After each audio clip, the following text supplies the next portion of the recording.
All right, everybody, welcome into a special edition of Sal's House this week. It's AFC Championship week. Bills at Chiefs. I mean, it's time to slay the dragon, right? It's as simple as that. I mean, here we go again. We've been down this road.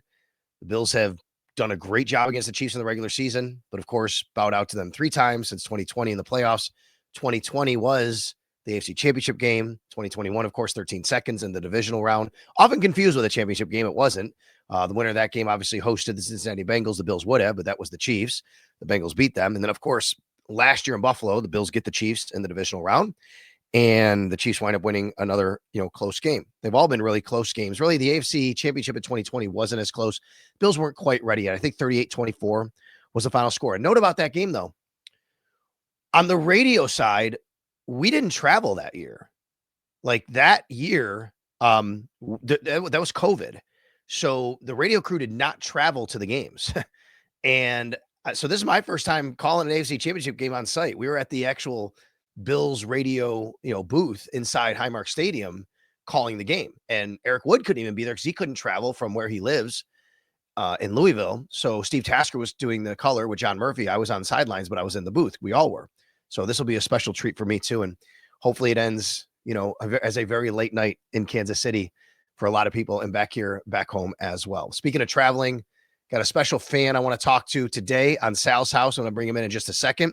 Also going to talk with Jon Scott, WGRZ-TV 2 sports director. He's back to work after him and his lovely wife, Heather Prusak, for many years in Buffalo sports as well, TV. They had a baby, Logan Scott. And John's back to work. He's covering the team, covering the game. So we'll talk a little bit about that. Oh, yeah, he's an Ohio State fan, too. So I got to ask him a little bit about his team winning the national title. Want to thank our sponsors, obviously. We got great sponsors. Got a new one that just jumped on board recently.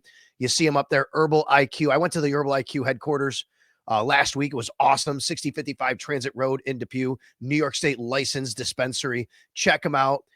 Go to Herbal IQ, see their facility. They have more than one. They're going to be moving as well from that one, but check them out. Brad and his crew do a great job. Herbal IQ. Sports City Pizza Pub, 1407 Niagara Street. Great pizza, great wings, great time to watch all the games, including Sunday, obviously, whether it's hockey, football, basketball, baseball when it's in season. They have great wings, pizza, beer, everything on tap, and all the TVs you could ask for. And then, of course, TSC Buffalo. So tscbuffalo.com is where you go, but we want to tell you about what's going on this weekend for the tailgate in Kansas City with TSC Buffalo, a part of Fans of Buffalo. Check it out right there. Takedown Kansas City Tailgate. That is Sunday, 12:30 to 4:30. There's going to be an open bar, live DJ, table games. You see it. It's an all-inclusive event. So here's how it's going to work. Check this out, all right? Throw up that TSC promo there for me, Colin. I'll show everybody and tell everybody exactly what's going on. Saturday, on site in Kansas City, all right? And this is going to be One Riverboat Drive in North Kansas City, 6 to 11. Taps on Main, owned by someone from North Tonawanda in Buffalo. Check that out, 1 p.m. to close. Sunday, a Bills watch party right on site here at Buffalo River Works, 2 p.m. to close. And then Fans of Buffalo's hold their tailgate right there in Kansas City, 9150 East 41st Terrace in Kansas City. They're tailgating from 12:30 to 4:30, and that's the tailgate that we just talked about and we threw up a minute ago. So check them all out, tscbuffalo.com, and check out the tailgate going on in Kansas City.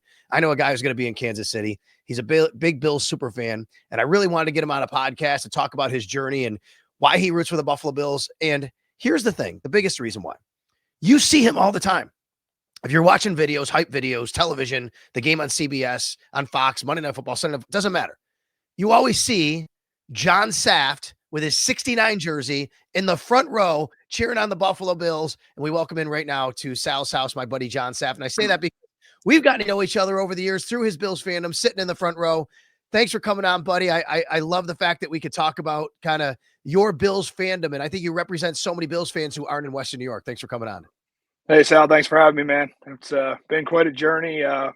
Fun as anyone can do. Front row is where it's at. I mean, the view is a little hard to see, but when you get to communicate with guys like you and hearing all the updates and hearing the sideline and, hearing the hits right there, it's pretty cool. And you travel. So here's the deal. So, John, you come up from, I think it's Goshen is the city where you actually live. Where is that? It's near Albany. Tell everybody where that is and how long of a drive it is for you to come to home games in Orchard Park. Correct. I'm about 20 minutes north of Goshen on 17 in a small town called Pine Bush. It's about a 5-hour drive each way. And home games, I'll drive up the day of and go to the game, and then I drive right back home to get to work next morning. Oh, what do you do for work? What is your job? So me and my brother own a third generation electrical company, and we Love it. are property managers for over 40 rental properties and storage garages, and any way we can get by and do this for a living. All right. So as we go here, Colin, if you could throw out a couple pictures of John in the front row, people will remember and see him and go, "Oh yeah, oh I look at that, I know that guy. There he is." You see this guy all the time. John, how long does it take you to get to Orchard Park when you make the drive? It's about 5 hours each way. It's about 362 miles from door to door. So I have to be honest with you here. It's so funny. I remember meeting you several years ago. You were in the front row. You used to always kind of get my attention. We'd say hi. Yep. And I would look and I go, this dude's just wearing a 69 jersey for attention. Like, I don't know. Like, that's what I thought about you. Honestly, I had no Yeah. idea who you were. And I'm like, Yep. he's wearing a 69 jersey. He just wants attention. So I would go up and be like, hey, how you doing? How you doing? And then we just started striking up a conversation. And then I realized like he's a genuine dude and he loves his Buffalo Bills. And, we struck up this friendship and it's been awesome. But I mean, what about you in the front row? And we'll get into the 69 jersey in a little while. Like, how are you always finding yourself in the front row and on TV here? Look at this. I mean, every time you look at a Bills game, there's this guy rooting on his team wearing the 69 jersey. People see you. How do you, is that where your season tickets are? Like, because I see you at away games in the front row, and you don't have season tickets at every stadium in the NFL, John. No, I don't. At home, I sit next to Ramsey. He has a 69 jersey as well. He paints his face. He's got the hat. Ramsey is the one with he paints the face blue and white. Yes. Blue and red, and he's got the horns. Yeah, if you go back to that one picture, you could see him. I think it was 2 pictures ago. You could see him right to the left corner. Okay. We have there he is right there. Ramsey Perry, great guy. He'll be with me in Kansas City. Yeah, so front row, home games, 131, section 1, or 131, row 1. And we just, go from there. And then away games, it's last minute. I'll travel with the Ferguson family. And then, Tracy and Kev, great people. They like to sit a little higher for the view, but I like to be right behind the punting net. And I'll find a seat online. And like I said, I told you that trick a couple of years ago with Ticketmaster. It's a little harder nowadays, but it does still get in that section. And then, you pick that seat last minute and, you sit there, and I'll sit by myself. I don't mind. Okay, so you just mentioned the Fergusons. You wear the 69 jersey. I do right here. You've become really good friends with, as we have as well, the Ferguson family. I know, and we know them very well. And Kevin and Tracy are great. There's no doubt. And Blake, obviously, who's Reed's brother. Blake is the long snapper for the Dolphins. Reed, the long snapper for the Bills. Obviously, you wear Reed's jersey. How did that friendship come about? So, was it 2019 when we lost to the Texans in the wild card round? Mm-hmm. It was, right? So I was walking down to my section, front row, and somebody tapped me on the back, and they were like, "Hey, do you know my son?" And it was Kev. And I said, "No, I don't." I said, "I just bought his jersey." I talked to him on the sideline. We talk on Twitter here and there, and we took a picture. He sent it to Reed, and after that, awesome. It was the rest of his history. It was just, spent the holidays with him a couple of years ago down in Florida with Blake, and we watched the Soldier Field game, and just awesome people. They've taken me in, and we travel together now. We do things, go out to dinner, and talk football 24/7. Let's roll through a few videos here. We can't really, I don't know if we can talk while the videos are rolling because some of them have some sound, but go ahead, Colin, play a couple videos. This is John in action during games, like when you watch TV or hype videos or things like that. What was it? What was this? Tampa Bay. That was the fake 24-3. That was the fake punt.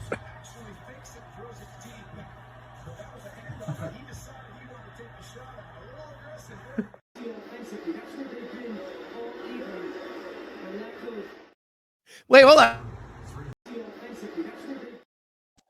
How do you have a voice left after all of these games? It's tough. Last week was really hard. That Baltimore game, I like blackout with emotion. I just, try to get on third down. I try to get everybody stood up. Some people sitting down and they're in front of me and they're like, "Hey, we can't see the game." And I'm like, "Well, you got to stand up and get loud." I mean, it's kind of like the Jordan Phillips of the fan base, Yeah, listen, I'm not comparing you, but it does remind me a little bit of like Fireman Ed, right? You're like the guy that getting the crowd going in that respect, right? Fireman Ed at the Jets, obviously. Go ahead, play a couple more videos here, Colin. Pretty funny stuff. I love this, man. This is great. No giveaways. His record 38-11 on the road all time. Best.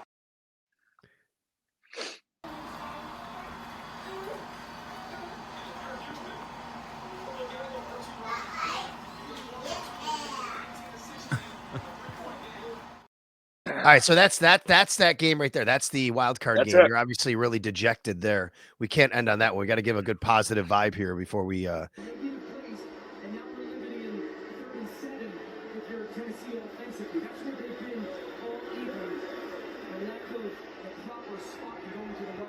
John, I love it. Do you like when you're at Highmark Stadium, do you know the camera person? Do they kind of seek you out because they know, hey, I'm going to film John. He's going to get this crowd going. Like, you know what I mean? Do you have Yeah. a relationship there?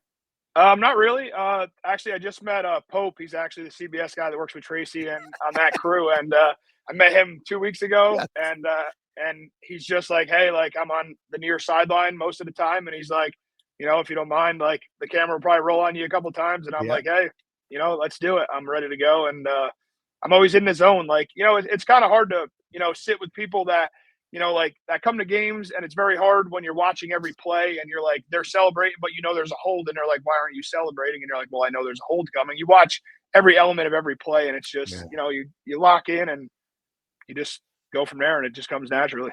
Yeah, it is different being down there. Like I'm on the sidelines, right? And like when you're that close and you see these guys and what they do, it's incredible. It really is. I mean, Absolutely. they are special. I mean, last week, like I tell people all the time, Lamar is special, right? I mean, I know this whole thing between Incredible. Josh and Lamar. He's incredible to watch when you're down on the Yes. field, When right? you're front row, it's Oh my crazy. God, it's incredible. What Okay, so you'll be in Kansas City. Obviously, you've been there quite a few times. How many times you been to Kansas City? Have you made the trip all these games?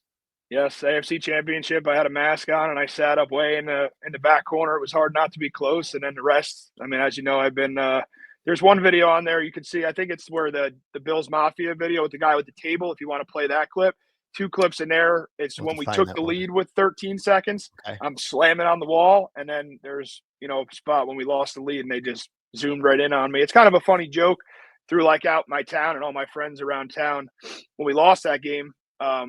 All of a sudden Barstool came up and it was just my face, and then they put the crying Jordan emoji on, and I was like, you know what, we gotta leave this weekend with a win. That's the I mean, I subject myself to that because what I do for a living, right? If you, I mean, anything I say is going to be out there, and it could be subject to scrutiny or however people want to do it. I guess when you are up front center like that, that's something you're going to have to kind of deal with, right? Absolutely. It's not just the hype and the great stuff. It's the dejection, It's the bad stuff. Yeah. yeah, and it's the memes and things like that. What's your favorite away stadium that you've been to, as far as fans or the atmosphere or whatever? My favorite stadium actually would have to probably be Kansas City. With the atmosphere and the fans, they've been very polite, very generous. You have your couple that are not very, opening to away fans. Yeah. But yeah, Kansas City's got that atmosphere. It's loud, it's crazy, and I just hope we can keep it a little quieter this weekend. And on third down, we're the ones making noise, not them. I don't know. I couldn't download this. I want to show you this. Show everybody this. So did you come up with your own? I don't know if you want to call it GIF, GIF, whatever. Like, did you create this yourself? Here it is. I'm going to show everybody this. Everybody's watch. Oh wait, I got my virtual background on. Hold on. I don't know if I can see. There it is. There's. Can you see this? Yeah, that's SoFi opening night, Thursday Night Football. I know, right? Did you create that? How did you get this? I didn't. If you go on Twitter and just hit GIF, there's like 6 or 7 of them on there now. I don't know Really? if you put them on there. I don't know if they automatically generate. But yeah, you go on there and there's about 6 or 7 of me doing the Jordan Phillips, just raising up the crowd and getting everybody going. And you you were in the hype video before the playoffs. I know that you did. Correct. McDermott and then you, or you then McDermott, right? Yeah, it was Epinesa sacking and then McDermott with the fist pump, and it was just me right behind him at the Detroit game when we were luckily come away with the victory there. If you have a couple more videos at the tail end there, the ones, Colin, we'll get a couple more and then we could show of John Saft at these games. I'm laughing. Johnny LaDouche.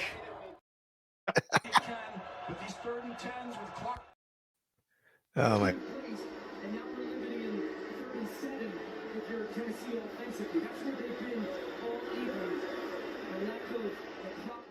So that one was this year, right? That was the or last year, the Monday night game. No, that was last year. Monday night game, right? Yeah. Yeah, I think there's one clip in that one you showed earlier. It's the guy with like he's jumping through a table eating chicken wings. There's a clip there from the 13-second game when we took the lead, and Josh pointed at me, and I just pointed back at him, and we had that. I don't know if it was like directly, but it was. Yeah, I love that. It was just, Buffalo Bills. Yeah, that's the video right there. If you want to play that one. Yeah, go ahead. Dear Buffalo Bills, we're so excited for the season. Josh Allen is the MVP favorite, And we just beat the reigning Super Bowl champs. This is definitely our year. That's why now, more than ever, we're probably gonna blow it. At this point, we're programmed to see warning signs. I mean, Von Miller has a caution sign shaved into his head. I'm cautious too. That's why I got the same haircut. And let's not forget, every season ever. So let's not blow this. The next time you see me covered in body paint, eating wings out of a grocery bag, I want you to say, that man is a champion. Sincerely, Bills Mafia. Oh, wait, they don't even play today? I love it. That's great. That's That was great. a good one. Hey, so what do you think? What's your nerves like for Sunday? I was a lot more nervous last week, but it just rolled over this week. Not much sleep, just trying to get my work caught up and getting ready to catch that plane tomorrow out of Albany. Yeah. I'm extremely nervous, but I think, if we play the way we've been playing, we don't turn the ball over and we make the turnovers we need to make. I mean, I don't see us coming out of there with a loss. We can play the same way we've been playing. Do you allow yourself to think about what happens, whatever result it is? Do you allow yourself? I don't know. I can't. Now I have to plan for radio purposes, like, what happens if they do win and how are we treating it? Like there's a celebration Absolutely. and we got to be on the I got to plan, but I hate letting my mind get there because you don't want to be disappointed, I mean, for being a Bills fan my whole life, I mean, I've been through the Music City Miracle, 13 seconds. Hey, Yeah. when they went to 4 straight Super Bowls, I was only 1, 2, 3, and 4. So I don't Hey, remember before I much let of you go, how did you become a Bills fan? So my uncle lives up in Clarence, and I used to he would watch the Bills, and my whole family was like Giants, Jets, and I was like, I'm not really like a fan of either of these teams. And I was like, I think 9 years old. My mom put me on an Amtrak train to Buffalo. He picked me up, and it was that Willie Parker game where we win and we went into playoffs, and we got absolutely smoked. But like I was saying, 2004, we talk, quite often, and like we were saying the other night, like this Chiefs team is, they're phenomenal as usual. You have to beat them to get there. But I feel like this Chiefs team is not similar to other Chiefs teams where they're unbeatable. I really think they are extremely beatable right now. Yeah, for sure. And we're going to get Jon Scott's thoughts on that in a second. He's going to join me from Channel 2 WGRZ-TV. He's the sports director there. I know you've met John along the way. You've met a lot of different media personalities. People in Buffalo treat you good, man, right? The people you meet, all that. I know they do, right? Awesome. You guys are great. Sal, you're one of my good friends. And, just hoping we come out Sunday night with the win, and I'll see you Saturday at the hotel. Yeah, for sure. Hey, safe travels to Kansas City. Thank you. You as well. Yeah, no doubt. And we'll catch up on Saturday. And thanks for doing this today. And absolutely. I'll see you. I'll see you in KC and hopefully beyond, buddy. Yep, I'll see you soon, buddy. Thank you. Right, safe travels, everyone. Yep. You got it. That is Jon Saft. All right, Jon Saft. He is a monster Bills fan, and a lot of you. But John and I become friends over the years, and I said to him, if the Bills get to that point, we should talk on a podcast and talk about your journey and you being a Bills fan and how the heck do you get in the front row all the time in the 69 jersey. True story, though. I really thought that John was just like, oh, here's this guy who wants attention wearing a 69 jersey. First time I ever saw him. Maybe this is probably, 2019 era right around there, and then realized that wasn't the case. Going to bring Jon Scott here in just a moment. But first, before I do, once again, want to thank our great sponsors, Sports City Pizza Pub, 1407 Niagara Street in Buffalo. All the pizza, the wings, great food, great spot to watch all the games this weekend. Of course, you got the NFC Championship game. The AFC Championship game is following it. Sports City Pizza Pub. TSE Buffalo, TSEBuffalo.com. One more time, Colin, we'll throw up what they're doing on this week. There's the Takedown KC tailgate. It's going on Sunday in Kansas City, 12:30 to 4:30. But you don't have to be there. That's in conjunction with fans of Buffalo, because you can be right here on Sunday for a Bills watch party at Buffalo Riverworks with TSE Buffalo, 2 p.m. to close. And of course, on Saturday at Harris Casino in North Carolina. I'm sorry, it says North KC, not North Carolina. At Harris Casino in North KC, 6 to 11. Then Taps on Main, which is a Buffalo-based, owned Buffalo Roots place, Taps on Main. And then fans of Buffalo's having their tailgate. We just told you about 9150 East 41st Terrace in Kansas City. That's the tailgate from 12:30 to 4:30. All right. Well, you may have noticed for about maybe a month and a half or so, Jon Scott was not on television reporting on the Bills. Well, it was for good reason. John and his awesome wife, Heather Prusak, who you also know from Buffalo TV for several years, They had a beautiful baby boy, Logan Scott. And John and I, of course, I've had him on this program before and many other platforms. And he joins me now on Sal's House as we bring him in. Not only to talk about being a dad for the first time, but also the Bills and the Chiefs in the AFC Championship. What's up, buddy? How are you?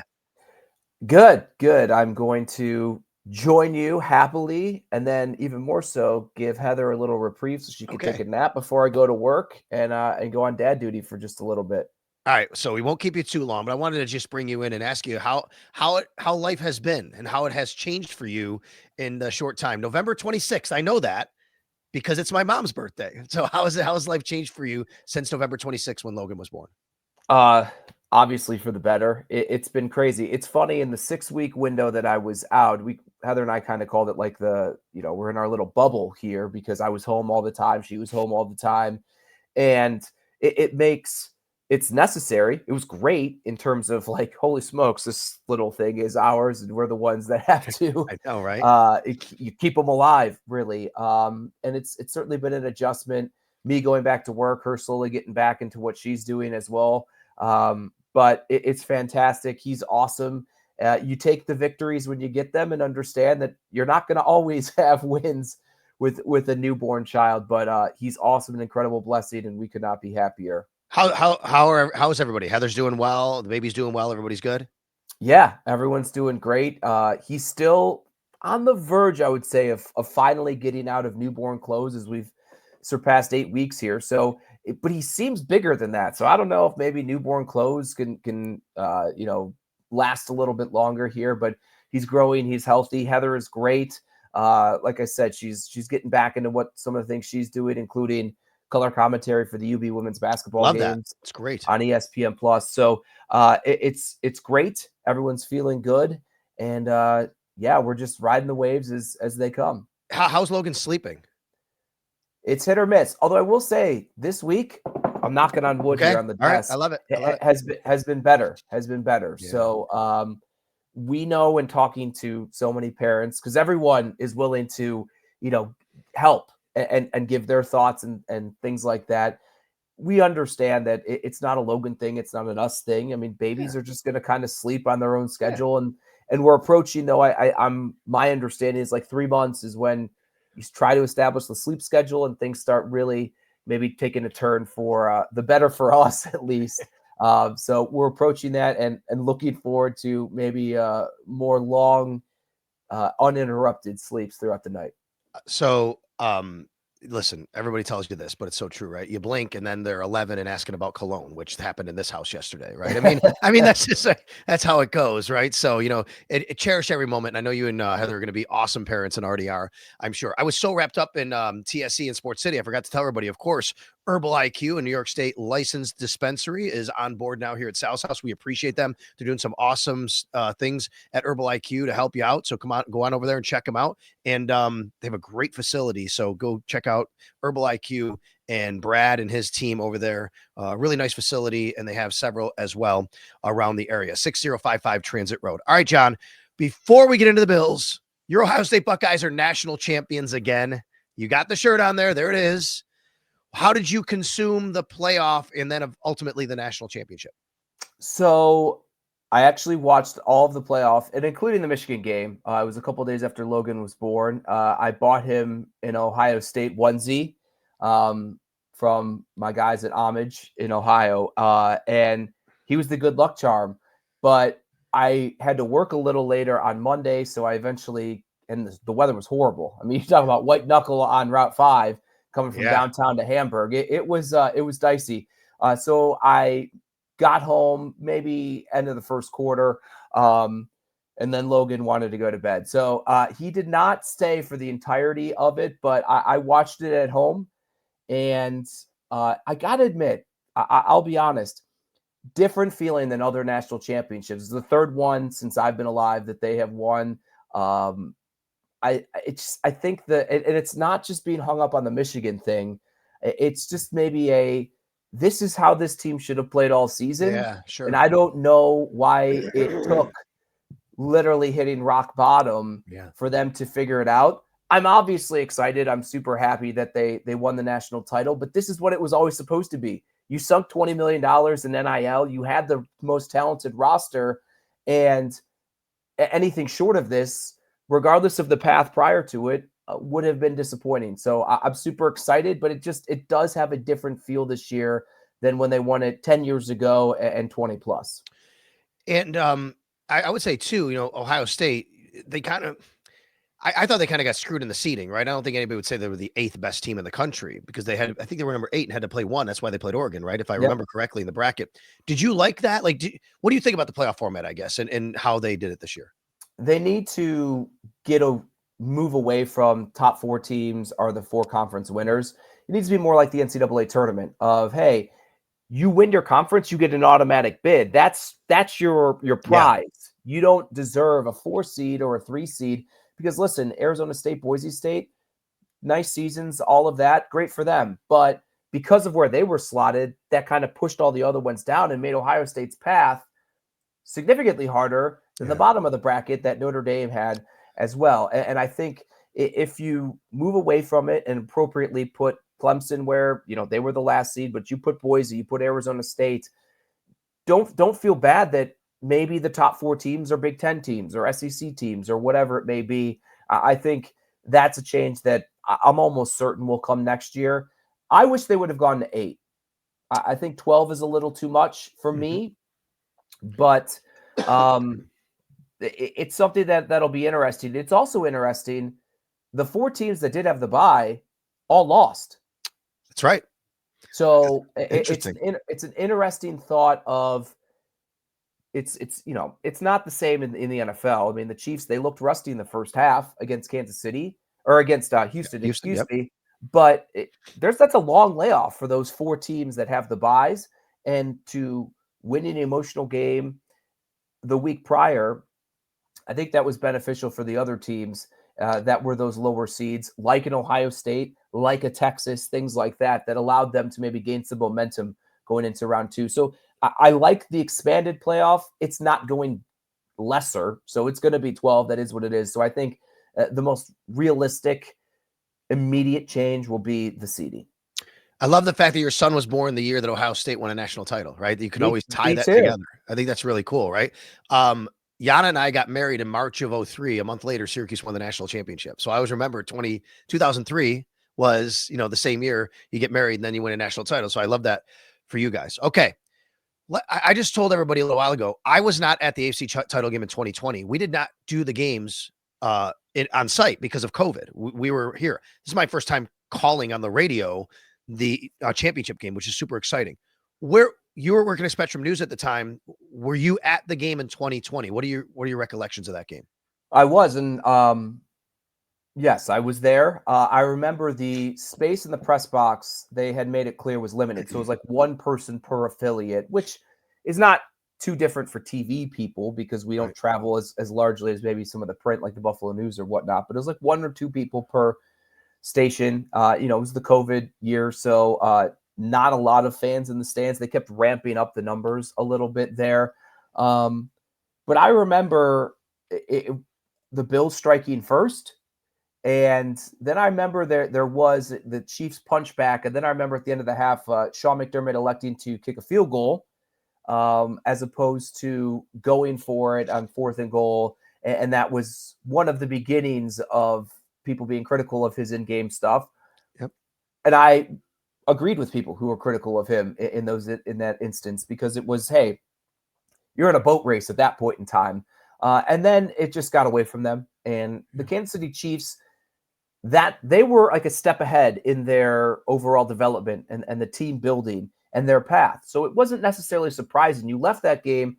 Yeah, you lost by a couple scores. It never was really that close outside of the first quarter, but you felt like the Bills were now the team that were ascending and the right on the Chiefs' heels. And then we understand the next 3+ years didn't go that way. And so that's really what I remember from the AFC Championship game. I mean, it was a weird year altogether. But the thought of covering a Super Bowl was not as at the forefront 4 years ago as it is currently. And maybe it's because of my role and I'm filling out all this Super Bowl credential stuff and getting all this logistics stuff. I also think it's because I believe the team right now is in a more realistic place to reach that place than they were 4 years ago. Yesterday, we got the first injury report of the week. We'll throw that up there, Colin. Thank you if you could do that. And here you go, John. So we know, too, that Christian Benford's still in concussion protocol. Dion, with his illness, did not practice. Matt Milano, there was a lot of mystery surrounding that, but now we know. Hamstring soreness, as Sean McDermott put it, limited. Anything concern you here as we head through the week? And of course, you and I are talking, just for full disclosure for everybody, we'll be down at practice in a couple hours from the recording of this. We don't have the Thursday injury report yet, or we haven't seen anything. So this is before Thursday practice we're talking. That's the Wednesday injury report. Anything concern you there? I don't know if I'd go as far as concerning, but when you're talking soreness at this point in the season with a guy like Matt Milano, who has just dealt with a litany of injuries seemingly constantly throughout his tenure, that's where I go. And you also understand the importance of him in that position in this matchup. So that's where I would point to say, hey, if it's Dorian Williams, who's done a very admirable, solid job, I would say, looks light years better than he did a year ago in relief of Milano at points this season, he's a different cat, Matt Milano, from Dorian Williams and the things that he can do. And you're starting to see in the past couple of weeks, he's looking more like Matt Milano. You saw the big thump in the divisional game. You're just seeing him fly around a little more. I know it's been a big talking point with guys like Bobby Babbitt, Sean McDermott, and some of the other players in the past week or so that Milano rounding into form a little bit better. You just never know. And especially with hamstrings, and they also listed the biceps on there. Those are the two injuries. I mean, hamstrings are really challenging and delicate, and you don't want to push him too much, and it's not going to be as cold as it was in Orchard Park. It's still going to be in the 30s on Sunday in Kansas City. So I'm not going to go as far as like I'm super concerned, but it is absolutely the lone injury on there that has my antenna up from yesterday and all the way through the game on Sunday. Interesting you say that. For me, it's Taylor Rapp. If he can't go, I'm concerned that Mahomes, veteran, he's got Hollywood Brown, he's got Xavier Worthy. We've seen the Bills get beat on a couple deep passes recently, including last week against Rashad Bateman. And then, of course, week 1 of the playoffs, wild card, the Denver Broncos. So I do think that if Taylor Rapp's not playing, that is an area the Chiefs will test the Bills deep. And all it takes is one guy to get behind you, I think I'm less concerned because Sean categorized him as day-to-day. So he didn't practice yesterday, but they categorized him as day-to-day. I know you're on the sidelines. From my vantage point on Sunday, when I saw Rapp come out of the blue medical tent, he really couldn't even walk. He was in so much pain, John. And it looked like he's done. I mean, that's what it looked like. And that's what's so remarkable about these guys. It's kind of akin to car crashes. When I used to work in news, you look at some of these car crashes, and the ones that look the worst are the ones people walk away from. The ones that don't look nearly as severe are the ones where the injuries are far more significant. That's where I kind of looked at this instance of, I watched Taylor Rapp grabbing onto the bench and barely getting into the back of the cart, thinking, holy smokes, they're in trouble. Because I agree with you. If he's not there, you do see the wrinkles. I mean, DeMar Hamlin's had a solid season, but he does have some limitations when it comes especially to understanding and surveying the back end. And Cole Bishop's a rookie. And a guy like Andy Reid, Matt Nagy, Patrick Mahomes, they're going to pick on the rookie when they get there. The one thing I will say, Sean McDermott in particular is so good at just plugging guys into his secondary, and they just are serviceable or better. Like they are above replacement. And it's almost anyone to a man. And that is something that he has found, and now collaborating with Bobby Babbitt. I do think matchup-wise, there is the concern with a Hollywood Brown or some of the other guys that Kansas City could exploit them. But I do have the confidence, conversely, in the coaching staff to find ways to work around it. All right, before we let you go, and we'll let you give Heather a reprieve with Logan. Give me one guy in offense and one guy in defense for the Bills that you think could be a key player in this game. Hey, if this guy has a really good game, I really like the Bills' chances, and maybe there's a chance for that player to have a good game. Maybe I'm buying the sauce. I was blown away by what I heard from Amari Cooper yesterday. And it's a guy, a guy that is soft-spoken. That's the way he was kind of laid out to us when he arrived, and it's been that way. But boy, he was just so forthcoming about his desire to win above his own personal agenda and statistics. But I do think you have to use your best players in the biggest moments. I feel like that's been the biggest difference when the Bills and Chiefs have played in the postseason. The stars for the Kansas City Chiefs, Patrick Mahomes, Travis Kelce, Chris Jones, have elevated to stars in the biggest moments. And the Bills haven't. That's a Stephon Diggs drop. Outside of Josh Allen, who else do you think has elevated their play to the top level? I think Amari Cooper and the wide receivers in the passing game, I don't think you could just ground and pound this week. I think Amari Cooper is the key on offense to play like the player that they traded for. Before you get to defense, I just want to show everybody. I just grabbed this as you were talking, just so we can see. Here's John's tweet yesterday. There you can follow him on Twitter at Jon Scott TV, no H.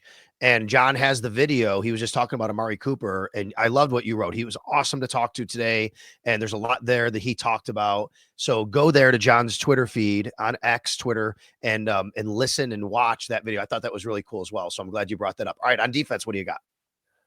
I think the pass rush is critical. And so you know what? I'm going to go with Von Miller. Okay. I think Von Miller has shown flashes, and I think the Bills got more from Von Miller this year than maybe they expected to. I think the 5-6 sack range, I thought if you get that from Von Miller this year, especially with that suspension in there, that's a good season. Von has made it clear from day one, this is the moment. This is why he was brought to Buffalo. I think the pass rush is absolutely critical to disrupting Patrick Mahomes every time you face him. And I think Von Miller, is the one that if he can elevate and kind of dial back the clock a little bit and play like he has against Kansas City in the past and play like he has in spurts, maybe more so at the beginning of this season with the Bills, I think that could really be an X factor for that defense. And especially if you're talking about guys not 100% at the linebacker and secondary position. When you headed out? Saturday morning, like 8 something Saturday morning. Okay. Yeah. It's Kansas City's a great place to go. We just real quick before I let you go, let's bring, since he's sitting backstage, we were talking with my buddy John Saft. Bring John back in. John is a super fan. He comes up from Albany. You always see him in the front row in the 69 jersey, John, right? Okay. There's John right there. We just talked John, to him how are before you, you came on. Good, how are you? And awesome. For both of you, right? You both been to Kansas City a lot. Great place to kind of go and get some barbecue and hang out, right? It is an awesome environment. The fans are great. Like I said before, you have your couple here and there, but overall it's a great city to visit, and that stadium's going to be rocking. What do you think, It's John? funny. It's funny. Just we've been there so often. I mean, it's like second fiddle now at this point in time. I've literally hit, and I started in 2014. I've literally hit every barbecue spot in Kansas City you possibly could imagine. So if anyone ever wants a power rankings, I'm a Joe's guy. I think Joe's at the gas station is number one. But I haven't decided what I'm going to do this weekend. Arthur Bryant's was my very first one. It was sensational. Maybe I'll go back there. I think it was like 8-9 years later. So just in case, and so everybody knows again, here we go. Fans of Buffalo, 9150 East 41st Terrace, tailgating from 12:30 to 4:30. And then on Saturday, if you are there, Taps on Main, 1 p.m. to close. You could check that out. We also have, of course, want to thank Sports City Pizza Pub. You can go there to watch the games here back in Buffalo, 1407 Niagara Street. Great pizza. We've all been there. John Saft, we were there a couple weeks ago with the Fergusons, and Blake came up. It was great to see him, long snapper of the Dolphins. We were there and had a great time there. So check it out, Sports City Pizza Pub, 1407 Niagara Street. Total Sports Entertainment, TSC Buffalo. Go to tscbuffalo.com for everything they got going on. You'll see that, plus the tailgate stuff. And, of course, Herbal IQ, 6055 Transit Road in Depew, a New York State licensed dispensary. Guys, both of you have a safe travels to Kansas City. I will see both of you there. And, of course, I'm hoping that we're all still talking football next week. You know what I mean? Next week. Hey, go Bills. Yeah, you got it. Thanks a lot to my producer, Colin Ritchie, as well. We'll talk to you next time on another edition of Sal's House.